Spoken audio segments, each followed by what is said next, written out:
Rock band ওউন্ডের vocalist ও শব্দ প্রকৌশলী এ কে রাহুলকে তার বাবা চিত্রনায়ক জসিমের কবরে সমাহিত করা হয়েছে। সোমবার সকালে বনানী কবরস্থানে চিরনিদ্রায় শায়িত হয়েছেন এই শিল্পী।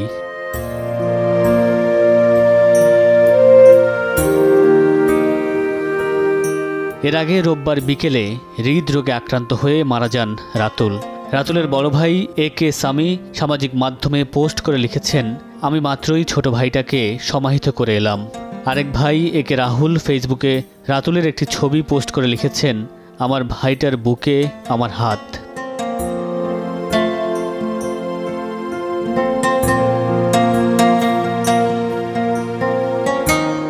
রাতুলের মৃত্যুতে শোক প্রকাশ করেছেন দেশের অনেক ব্যান্ড দল ও শিল্পী। ওয়ারফেজ লিখেছেন, রাতুলের প্রয়াণের খবরে আমরা গভীরভাবে শোকাহত ও মর্মাহত। ওয়ারফেজ পরিবার রাতুলের পরিবারের জন্য সমবেদনা জানাচ্ছে এবং তার বিদেহী আত্মার মাগফিরাত কামনা করছে। বাংলাদেশের সঙ্গীতাঙ্গন এক মূল্যবান রত্ন হারালো।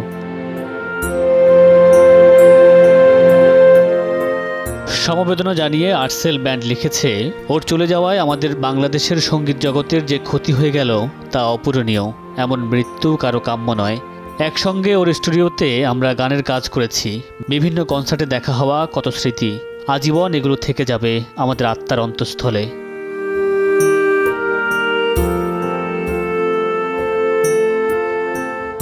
শিরোনামহীন লিখেছে, আল্লাহ তার জীবনের সকল গুনাহ মাফ করুক এবং তার পরিবারকে শক্তি দিক যাতে তারা এই শোক কাটিয়ে উঠতে পারে।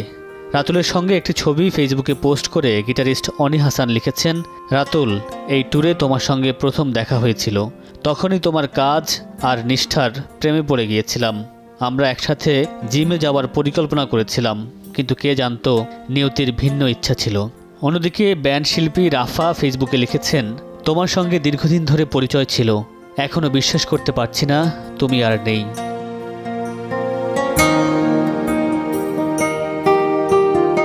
মামুনুর রশিদ পনেল, সময় সংবাদ, ঢাকা।